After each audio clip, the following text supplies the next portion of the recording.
Hello, this is power of RK chart. अब दोस्तों हम चार्ट ट्रेडिंग करने की स्किल को सीखने के प्रयास करेंगे। ये निफ्टी 50 का 15 मिनट का चार्ट है। इस 15 मिनट के चार्ट पे आप अगर लेवल को फाइंड आउट करेंगे तो आपको यहाँ स्पष्ट ये दिखाई पड़ रहा है कि मार्केट 24,500 के लेवल पे स्टैंड है, क्लोज हुआ है और यहीं से आपका ट्रेडिंग सेटअप बनेगा। अगर market cost to cost open होता है, इसी लेवल पे ओपन होता है, मतलब साइडवेज में ओपन होता है, जो कि 24,500 का लेवल है। 24,500 के लेवल पे ओपन हो करके मार्केट अगर 24,480 के लेवल के नीचे जाता है तो ये नीचे 24,400 के लेवल को, इस लेवल पे आकर के मार्केट साइडवेज कंडीशन में कुछ देर के लिए जा सकता है। कहने का मतलब है अगर market cost to cost open 24,500 के लेवल पे होता है और 24,480 के लेवल के नीचे डाउन साइड में निकलता है तो इसका जो डाउन साइड का लेवल होगा, जहाँ जाकर के मार्केट रुकेगा, वो 24,400 का लेवल है और यहाँ आकर के मार्केट कुछ देर के लिए साइडवेज पोजीशन में जा सकता है। और अगर यहाँ से रिवर्सल हुआ तो ये अपने प्रीवियस क्लोजिंग पे वापस आकर के स्टैंड कर सकता है। अगर मार्केट गैप अप ओपनिंग होता है, जैसे 24,560 के ऊपर, तो मार्केट अगला जो टारगेट कंप्लीट करेगा वो 24,600 का है और उसके बाद 24,030 के लेवल को बहुत आसानी से टच कर सकता है। ये 15 मिनट के चार्ट पे दोस्तों निफ्टी 50 का जो लेवल बना हुआ है, हमने उसका निरीक्षण किया, उसका अनुमान लगाया कि किस तरह से मार्केट में ट्रेड बन सकता है। अगर कास्ट टू कास्ट 24,500 के लेवल पे ओपन होता है मार्केट और 24,480 के लेवल पे जाता है तो 24,400 तक जा कर के मार्केट कुछ देर के लिए साइडवेज हो सकता है। और अगर मार्केट 24,560 के ऊपर गैप अप ओपनिंग होता है और सस्टेन करता है तो 24,600 के लेवल को टच करेगा। इसके बाद 24,030 के लेवल को बहुत आसानी से टच करने की पूरी संभावना है। अब अगला जो हम चार्ट स्टडी करेंगे वो बैंक निफ्टी का है। बैंक निफ्टी में देखेंगे कि किस तरह से स्ट्रक्चर बना हुआ है। ये बैंक निफ्टी का 15 मिनट का चार्ट है। अगर आप इस चार्ट को देखेंगे, यहाँ हमने एक मार्किंग किया है अप साइड और डाउन साइड, ये सपोर्ट पे मार्किंग है। जो इसका बैंक निफ्टी का एब्सोल्यूट सपोर्ट है वो 52,000 का है। इस लेवल पे सपोर्ट 52,000 पे है और रेजिस्टेंस जो पहला है वो है 52,800। ये एक रेंज है। इस रेंज में मार्केट अगर इस लेवल पे आता है, रेजिस्टेंस लेवल जो 52,800 का है, और यहाँ से अगर डाउन साइड की तरफ रेड कैंडल बनता है तो आपको यहाँ से पुट में एंट्री लेना है। और टारगेट आपका ये 52,000 का रहेगा, या फिर इस लेवल पे आकर के भी मार्केट रुक सकता है, जो कि 52,500 का है। और 52,000 के लेवल पे आके मार्केट अगर यहाँ से वापस रिटर्न करता, सपोर्ट लेता है, तो ये 52,800 के लेवल तक बहुत आसानी से जा सकता है। 52,400 पे अगर मार्केट ओपन होता है तो यहाँ से भी मार्केट डाउन साइड की तरफ 52,000 तक जा कर के सपोर्ट लेके फिर से वापस अपने प्रीवियस क्लोजिंग तक आ सकता है। और अगर ये 52,800 के लेवल के ऊपर क्रॉस करता है तो इसका जो अगला टारगेट होगा वो 53,000 का लेवल होगा, और 53,300 के लेवल को भी बहुत आसानी से मार्केट बैंक निफ्टी टच कर सकता है। इस तरह से ये लेवल है दोस्तों। 15 मिनट के चार्ट पे आपको ये लेवल समझना है। बैंक निफ्टी में, बैंक निफ्टी का एक रेंज है, ऊपर के साइड में 52,800 का जो रेजिस्टेंस लेवल है और नीचे सपोर्ट लेवल है 52,000। इसके बीच में मार्केट जहाँ भी रिवर्सल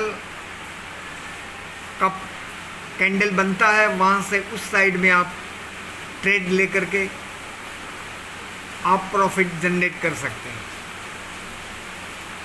दोस्तों, सेबी के रेगुलेशन की वजह से आने वाले दिनों में फ्यूचर ऑफ ऑप्शन के लार्ज साइज बड़े होने वाले हैं, कॉन्ट्रैक्ट साइज भी बढ़ने वाले हैं। इस तरह से कुल मिलाकर के रिटेल ट्रेडर्स के लिए मार्केट में एफएनओ में अब जगह ना के बराबर बचने वाली है। कहने का मतलब है, ये बात समझ में ही नहीं आती कि रिटेलर्स के लिए ये कोई अच्छा कदम उठाया जा रहा है या कोई गलत कदम है, या रिटेलर्स को हर तरह से मार्केट से बाहर रखने की कोशिश है। लेकिन कुल मिलाकर के अगर देखा जाए तो जिस तरह से रिटेलर्स अपने कैपिटल को मार्केट में या फंडों के चक्कर में गंवा रहे थे, उससे तो निजात मिलने वाली है दोस्तों। इस तरह के कदम से गवर्नमेंट का एक अच्छा ही पॉजिटिव कदम माना जा सकता है, क्योंकि बहुत सारे रिटेलर्स बहुत बड़े पैमाने पे मार्केट में अपने कैपिटल को लूज कर रहे थे। और ये सत्य है, ये बिल्कुल सत्य है, इसमें किसी तरह का कोई भी शक करने की गुंजाइश नहीं है कि इंट्राडे ट्रेडिंग से, फ्यूचर ऑप्शन से आपका कैपिटल भी बर्बाद होता था, समय भी बर्बाद होता था, और आपका मानसिक संतुलन, मानसिक शांति भी भंग होती थी। तो आपका स्वास्थ्य भी खराब होता था, कैपिटल भी जाता था और समय भी बर्बाद होता था। तो कम से कम गवर्नमेंट ने या सेबी ने इस कदम को उठा करके ये बहुत ही अच्छा और पॉजिटिव कदम माना जा सकता है दोस्तों, क्योंकि जब आप इन्वेस्टिंग की तरफ बढ़ेंगे तभी आप सचमुच में एक अच्छा खासा इन्वेस्टर का काम करेंगे और आपके जीवन में पैसे कमाने के संभावनाएं बढ़ जाएंगी। फ्यूचर ऑप्शंस करके दोस्तों किसी का भला नहीं हुआ है, इसलिए बहुत ज़रूरी है कि आप अपने इकोनॉमी में, अपने देश की इकोनॉमी में आप सहभागी बने, इन्वेस्टिंग करें, और इन्वेस्टिंग करके आप अच्छा खासा पैसा जनरेट कर सकते हैं। दोस्तों, बिना मेहनत करे मार्केट में भी आप पैसा जनरेट नहीं कर सकते, क्योंकि यहाँ बहुत ज़रूरी है मार्केट को सीखना। तो अगर आप कैश में भी आते हैं तो आपको उन शेयर्स में अपने पैसे को लगाना है जिनके फंडामेंटल्स अच्छे हों, और आपको हर समय मॉनिटर भी करना है कि आपका जो शेयर है जिसमें आपने कैपिटल को इन्वेस्ट किया है, अपने पैसे को इन्वेस्ट किया है, वह शेयर सही दिशा में जा रहा है या नहीं। आपको मॉनिटर करना पड़ेगा, हर समय ध्यान देना पड़ेगा, तभी आप कैश में भी पैसा कमा सकते हैं। वरना अगर लापरवाही करेंगे अच्छी कंपनियों में इन्वेस्ट नहीं करेंगे, आप उल जलूल कंपनियों में इन्वेस्ट करेंगे तो यहाँ भी आपके लॉस करने की संभावना ज़्यादा से ज़्यादा हो सकती है। तो इसलिए दोस्तों सेफ है अगर आप किसी कंपनी में इन्वेस्टिंग करते हैं और वो कंपनी का फंडामेंटल अच्छा है, आप कंपनी के स्टडी करते हैं, कंपनी का स्टडी करके कंपनी के विषय में अच्छी जानकारी रख करके आप इन्वेस्ट करेंगे तो निश्चित है कि आप यहाँ से कैपिटल जनरेट करेंगे, कैपिटल ग्रोथ हो सकता है आपका, आप यहाँ से पैसा कमा सकते हैं, एक अच्छा खासा वेल्थ क्रिएशन कर सकते हैं। दोस्तों अच्छे फंडामेंटल्स जो कंपनियां होती हैं उनको फाइंड आउट करना पड़ता है, फिल्टर करना पड़ता है, उनके फंडामेंटल को स्टडी करना पड़ता है। आज मैंने आपके सीखने के पॉइंट ऑफ व्यू से कुछ दो अच्छे फंडामेंटल कंपनी लेके आया हूँ, अब इनका स्टडी करेंगे।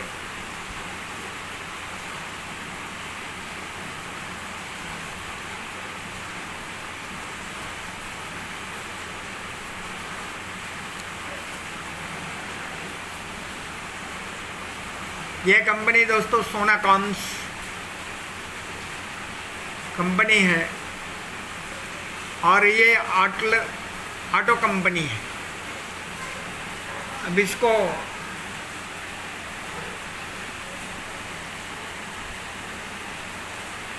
आप ध्यान से देखेंगे तो इस समय ये कंपनी काफ़ी समय से साइडवेज कंडीशन में है। इसका ये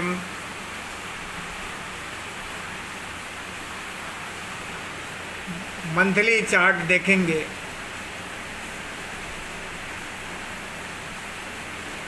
या वीकली चार्ट आप देखेंगे तो भी आपको समझ में आएगा। ये इसका वीकली चार्ट देख रहे हैं। अब आपको दोस्तों ऐसे चार्ट को देखना है, ऐसी कंपनियों को फिल्टर करना है जिनका फंडामेंटल अच्छा है। और ये ऑटो कंपनी है दोस्तों।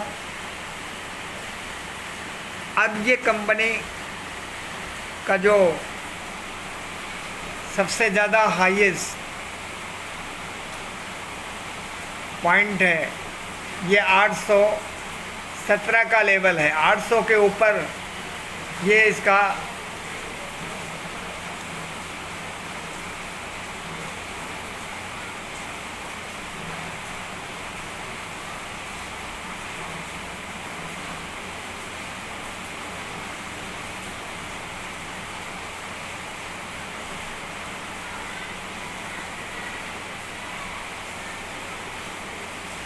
और ये लगभग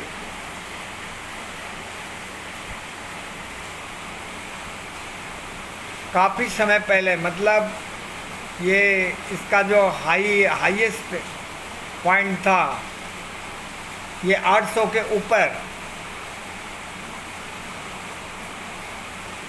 हाईएस्ट पॉइंट 839 है और ये 2021 में सबसे टॉप का लेवल बनाया है। मतलब ये सबसे जो हाईएस्ट पॉइंट लगाया था, इसका जो हाईएस्ट पीक है वो 839 है और ये 2021 का लेवल है। और अभी मार्केट इसको जो है ये ये रिवर्सल कंडीशन में है और इस पे ध्यान रखना है। जब इस लेवल 839 के लेवल को क्रॉस करेगा तो इस कंपनी के अंदर बहुत अच्छा एक टारगेट मिलने वाला है। अब इसका टारगेट अगर आप निकालेंगे तो इस लेवल से इस लेवल तक जो डिफरेंस है इसको आप इसके हाईएस्ट पॉइंट पे ऐड करके आप इसके टारगेट को बहुत आसानी से निकाल सकते हैं। लगभग इसका जो टारगेट जाएगा वो लगभग, यहाँ आप टारगेट निकालने के लिए आप इसके लिए हाईएस्ट इस लेवल को, बॉटम को आप देखें, यहाँ इसका बॉटम है 400 और इस समय मार्केट ये 800 लेवल पे है, तो मतलब 400 का फ़र्क आ रहा है। तो 800 पे अगर 800 में इसको जोड़ देंगे तो ये 1200 के ऊपर लगभग 1200-1300 का टारगेट मिल रहा है। तो ऐसी कंपनी या ऐसा चार्ट आप फाइंड आउट करें जो अपने ऑल टाइम हाई को क्रॉस करने वाला हो। अभी तो ये क्रॉस करने में इसको टाइम है, अभी ये इसका जो क्लोजिंग है ये 725 है, तो अभी कम से कम 100 पॉइंट इसको ऊपर जाना है, फिर इसके बाद ये अपने ऑल टाइम हाई के पास पहुंचेगा। तो इस तरह के आपको अच्छी कंपनियों में इन्वेस्ट करना है दोस्तों, और इन्वेस्ट करके आप इंतज़ार करें, मॉनिटर करें, तो यहाँ से आप अच्छा खासा पैसा बना सकते हैं। फ्यूचर ऑप्शन से आप जितना बचेंगे उतना आपके लिए अच्छा रहेगा, क्योंकि फ्यूचर ऑप्शंस में केवल कैपिटल बर्बाद होता है दोस्तों, किसी को कुछ मिलने जानने वाला नहीं है। अब ये है लक्स कंपनी, ये लक्स कंपनी है दोस्तों। इस कंपनी का भी फंडामेंटल अच्छा है। इस समय ये अपने टॉप से बहुत नीचे है और इसमें रिवर्सल ब्रेकआउट हो रहा है। अब रिवर्सल ब्रेकआउट हुआ, इसमें अगर आप इस लेवल पे बाइंग करते हैं तो ये एक बेहतरीन ट्रेड मिलने की पूरी संभावना है। और जिस दिन ये अपने ऑल टाइम हाई को क्रॉस करते हुए ऊपर निकलेगा तो आपको एक बहुत बेहतरीन मल्टीबैगर जैसा रिजल्ट मिलने की संभावना है। तो कुल मिलाकर के अगर देखा जाए तो आप अच्छी कंपनियों में इन्वेस्ट करके इंतज़ार करें। डेली आप फ्यूचर ऑप्शंस के ज़रिए आप केवल कैपिटल बर्बाद करेंगे, समय बर्बाद करेंगे और अपने स्वास्थ्य को बर्बाद करेंगे और मानसिक शांति को भंग करेंगे। तो दोस्तों, जो भी सेबी कर रहा है वो बहुत ही बेहतरीन स्टेप है, तो आप सबको इसकी सराहना करनी चाहिए, क्योंकि सेबी बहुत अच्छा कदम उठाने जा रही है, क्योंकि इसमें 100% गारंटेड था कि लोग अपने कैपिटल को बर्बाद कर रहे थे और हमारे देश का जो कैपिटल था वो विदेशों में जा रहा था दोस्तों, क्योंकि जो जितने भी फॉरेन इंस्टीट्यूशनल इन्वेस्टर्स थे वो बहुत बड़े स्पाइक ला करके बहुत ज़्यादा यहाँ से पैसा विदेशों में लेके जा रहे थे। तो हमारे देश की जो कैपिटल है, हमारे देश का जो पैसा है, वो विदेशों में एफएनओ के ज़रिए बहुत लूट मची हुई थी। तो सेबी ने बहुत अच्छा कदम उठाया है दोस्तों, इसके लिए सेबी को धन्यवाद देना चाहिए, क्योंकि इसमें कुछ लोग हैं जो थोड़ा बहुत प्रॉफिट कमा ले रहे थे, लेकिन यह केवल एक गैम्बलिंग था दोस्तों, इससे किसी का भला नहीं होने वाला था और इससे अपने देश का कैपिटल विदेशों में जा रहा था। तो सेबी ने एक बहुत बढ़िया स्टेप लिया है, इसके लिए इसकी सराहना होनी चाहिए। और आपको मार्केट में पैसा कमाना है दोस्तों, तो फ्यूचर ऑप्शंस ही ज़रूरी नहीं है, इससे भी बेहतर तरीके हैं, उन तरीक़ों की तरफ जाएं, उन्हें सीखें और उन्हें अप्लाई करें। थैंक यू दोस्तों, मिलते हैं अगले वीडियो में, तब तक के लिए धन्यवाद। चैनल को सब्सक्राइब कीजिए, लाइक कीजिए और शेयर कीजिए। Thank you.